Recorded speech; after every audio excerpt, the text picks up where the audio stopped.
Om Swastiastu, perkenalkan nama saya dengan Joni Pranata. Di sini saya dari kelompok 4 sebagai penyaji pertama. Jadi di sini saya akan menjelaskan tentang pengertian kurikulum. Kurikulum adalah sebuah konsep yang sangat penting dalam dunia pendidikan.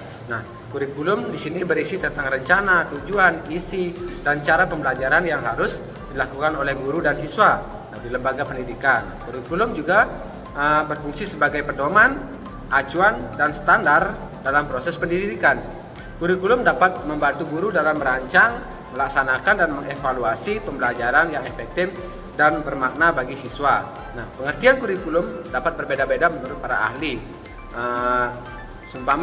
Tapi secara umum kurikulum dapat diartikan sebagai perangkat mata pelajaran yang harus ditempuh oleh siswa untuk mencapai tujuan pendidikan.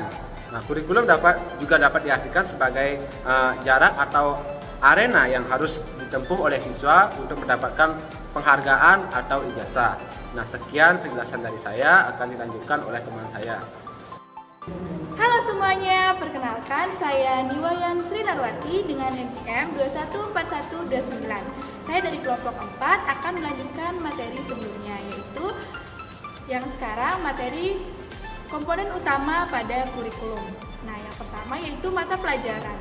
Mata pelajaran di sini merupakan gabungan dari berbagai materi yang dikelompokkan menjadi beberapa mata pelajaran seperti matematika, IPA, bahasa Indonesia, dan mata pelajaran lainnya.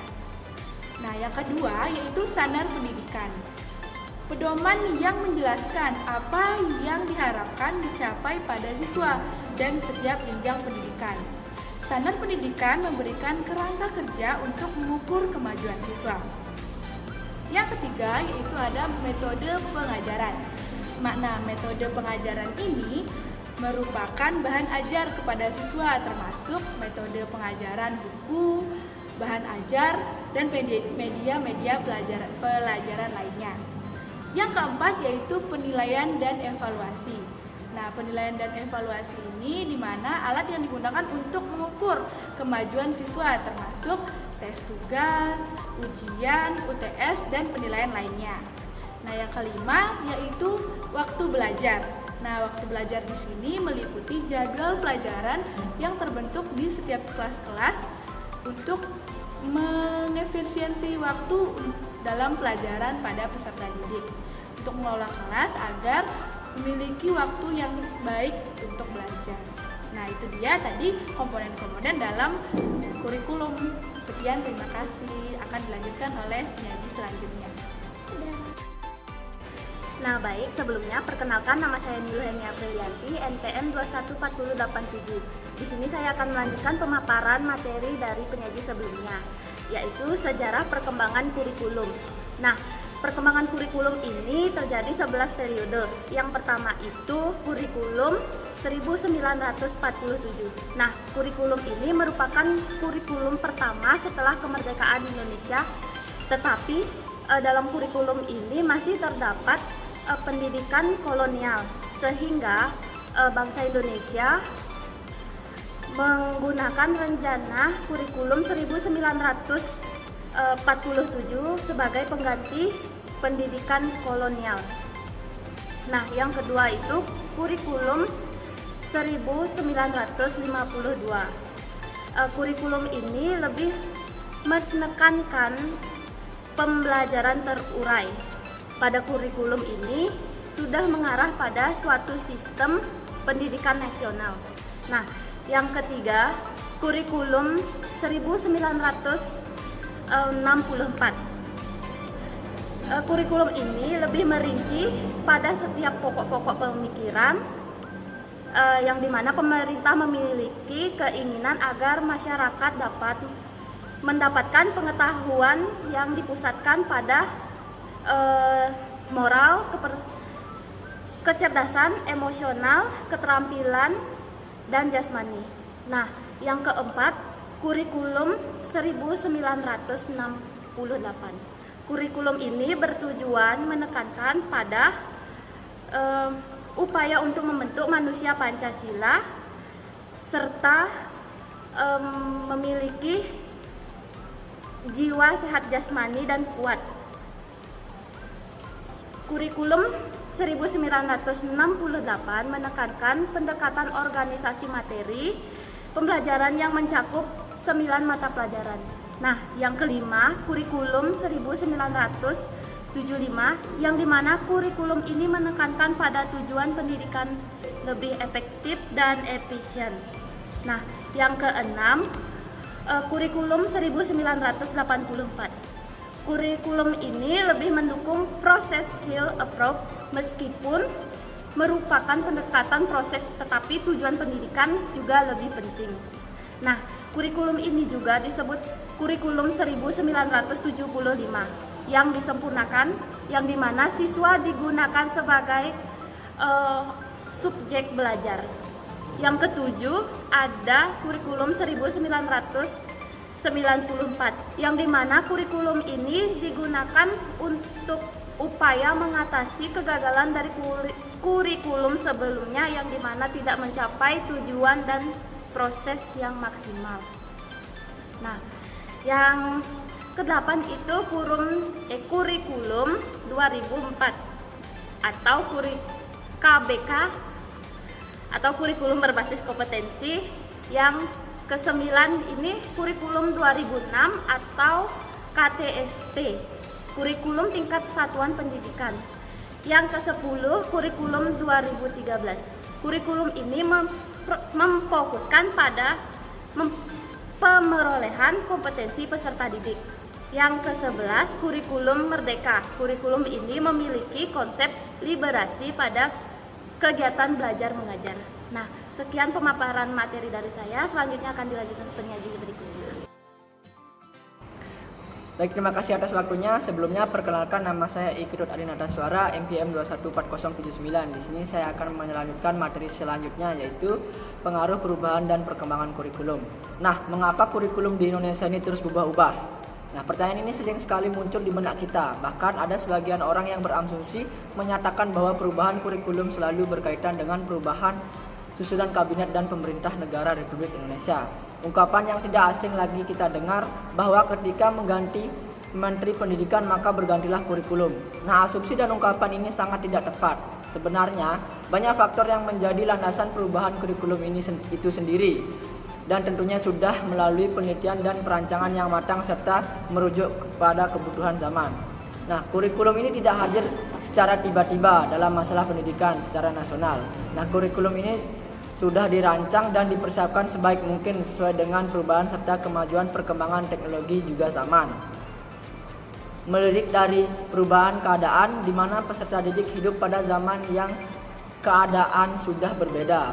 Cara berkomunikasi, cara belajar, cara memandang diri dan lingkungannya berbeda dengan keadaan pada zaman-zaman sebelumnya. Nah, pertanyaan yang muncul, keterampilan dan kompetensi apa yang harus dimiliki peserta didik untuk berkontribusi dalam lingkup lokal, nasional, dan global. Pentingnya memahami bahwa peserta didiklah yang menjadi acuan perubahan kurikulum. Terima kasih. Perkenalkan, nama saya Dinda Fitriyanti, NPM 214096 dari kelompok 4. Di sini saya akan melanjutkan dari pemateri sebelumnya. Nah, yaitu mengenai faktor-faktor yang mempengaruhi perkembangan kurikulum. Ada 3 hal yang mempengaruhi, yaitu perguruan tinggi, masyarakat, dan sistem nilai. Yang pertama yaitu perguruan tinggi. Ada 2 hal yang mempengaruhi terhadap sekolah, yaitu pertama dari segi pengembangan ilmu pengetahuan dan teknologi yang dikembangkan perguruan tinggi umum. Pengetahuan dan teknologi banyak memberikan sumbangan bagi isi kurikulum serta proses pembelajaran. Jenis pengetahuan yang dikembangkan di perguruan tinggi akan mempengaruhi isi pelajaran yang akan dikembangkan dalam kurikulum. Perkembangan teknologi selain menjadi isi dari kurikulum, juga mendukung pengembangan alat bantu dan media pendidikan. Nah, yang kedua yang mempengaruhi yaitu pengembangan ilmu pendidikan dan keguruan serta penyiapan guru-guru lembaga pendidikan, tenaga kependidikan. Kurikulum lembaga pendidikan, tenaga kependidikan juga mempengaruhi pengembangan kurikulum, terutama melalui penguasaan ilmu dan kemampuan perguruan dari guru-guru yang dihasilkan. Yang kedua yaitu masyarakat. Nah, sekolah merupakan bagian dari masyarakat yang diantaranya bertugas mempersiapkan anak didik untuk dapat hidup secara bermartabat di masyarakat. Sebagai bagian dari agen masyarakat, sekolah sangat dipengaruhi oleh lingkungan masyarakat di tempat sekolah tersebut.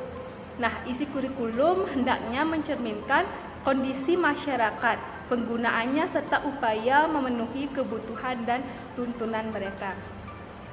Dan yang ketiga yaitu sistem nilai. Dalam kehidupan bermasyarakat terdapat sistem nilai, baik itu nilai moral, keagamaan, sosial, budaya maupun nilai politis. Sekolah sebagai lembaga masyarakat juga bertanggung jawab dalam pemeliharaan dan pewarisan nilai-nilai positif yang tumbuh di masyarakat. Nah, adapun beberapa hal yang perlu diperhatikan dalam mengakomodasi sebagai nilai yang tumbuh dalam masyarakat dalam kurikulum sekolah, yaitu mengetahui dan memperhatikan semua nilai yang ada dalam masyarakat, berpegang pada prinsip demokratis, etis, dan moral, berusaha menjadikan dirinya sebagai teladan yang patut ditiru, menghargai nilai-nilai kelompok lain, memahami dan menerima keragaman budaya yang ada. Nah, sekian dari saya, selanjutnya akan dilanjutkan oleh pemateri berikutnya. Baik, perkenalkan nama saya Niwayan Sulasi, NPM 214104. Di sini saya akan melanjutkan presentasi dari penyaji kelima. Materi yang akan saya sampaikan yaitu tujuan perkembangan kurikulum. Tujuan perkembangan kurikulum dapat bervariasi tergantung pada konteks pendidikan, tujuan lembaga pendidikan, dan tujuan masyarakat. Ada beberapa tujuan umum yang sering dikejar dalam pengembangan kurikulum. Yang pertama yaitu meningkatkan kualitas pendidikan. Yang dimaksud yaitu tujuan utama dari pengembangan kurikulum adalah meningkatkan kualitas pendidikan. Yang ini mencakup memastikan bahwa siswa menerima pendidikan yang relevan, efektif, dan berkualitas tinggi. Yang kedua yaitu relevansi, yang artinya kurikulum harus relevan dengan kebutuhan, aspirasi, dan tuntutan masyarakat dan pasar tenaga kerja. Ini mencakup memasukkan mata pelajaran dari keterampilan yang sesuai dengan zaman. Yang ketiga yaitu peningkatan kemampuan siswa, yang artinya kurikulum harus membantu siswa mengembangkan berbagai keterampilan, pengetahuan, dan kompetensi yang diperlukan untuk berhasil di masa depan, baik dalam hal akademik maupun keterampilan sosial. Nah, yang keempat yaitu inklusi dan keadilan. Yang dimaksud adalah memastikan bahwa kurikulum mendukung inklusi, artinya memberikan akses dan kesempatan yang setara kepada semua siswa tanpa memandang latar belakang sosial ekonomi atau kebutuhan khusus. Kurikulum juga harus mempromosikan keadilan pendidikan. Yang kelima yaitu pengembangan karakter. Fokus pada pengembangan karakter dan nilai-nilai moral seperti etika, empati, kejujuran, dan tanggung jawab. Yang keenam yaitu penggunaan teknologi, yang artinya memasukkan teknologi modern dan media digital dalam kurikulum untuk mendukung pembelajaran yang lebih efektif. Nah, yang ketujuh yaitu kemajuan dan penilaian, yang artinya menciptakan sistem evaluasi yang adil dan berkelanjutan untuk mengukur kemajuan siswa dan mengevaluasi efektivitas kurikulum. Yang kedelapan yaitu kemandirian siswa, yang artinya mendorong siswa untuk menjadi pembelajar mandiri yang mampu mengembangkan keterampilan belajar sepanjang hidup. Yang kesembilan yaitu kreativitas dan inovasi, yang artinya mendorong kreativitas, pemikiran kritis, dan inovasi di antara siswa. Yang ke-10 yaitu penanaman nilai kewargaan, yang artinya membantu siswa memahami peran mereka dalam masyarakat dan dunia serta menjadi warga yang aktif dan bertanggung jawab. Yang terakhir yaitu fleksibilitas, yang artinya memberikan fleksibilitas dalam kurikulum untuk mengakomodasi perubahan dan pendidikan dan tuntutan masyarakat. Sekian dari saya, akan kembalikan ke moderator. Audio Jungle.